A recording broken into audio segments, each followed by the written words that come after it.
বউ শাশুড়ি এবং ছেলে ঘটনাটি দেখুন। আমি দেখলাম বুঝলাম, আপনারা কি এই নাও মা তোমার ভাত। আমি কি এতগুলো ভাত খাই নাকি? তুই জানিস না আমি কতটা খাই? আমি তো রোজ তোমাকে এতটাই খেতে দিই। তুই মানে জেনে গেছিস আমি কতটা ভাত খাই। যা ভাত কমিয়ে নিয়ে আয়। মা যখন বলছে কমিয়ে দিতে, তা কমিয়ে দাও না, অত তর্ক করার কি আছে?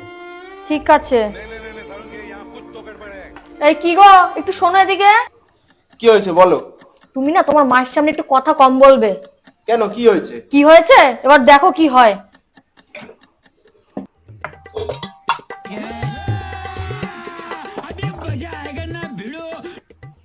আরে মা বলেছে কমাতে, তুমি তো ভাত ভরে দিচ্ছ। কথাটা কম বলো। ওখানে কি নাটকটা হয় এবার গিয়ে দেখো চলো। क्लाइमैक्स अभी बाकी। এই যে মা কমিয়ে নিয়ে এসেছি। ভাত কমাতে বলেছি বলে এতগুলো ভাত কমিয়ে নিয়ে আসছি।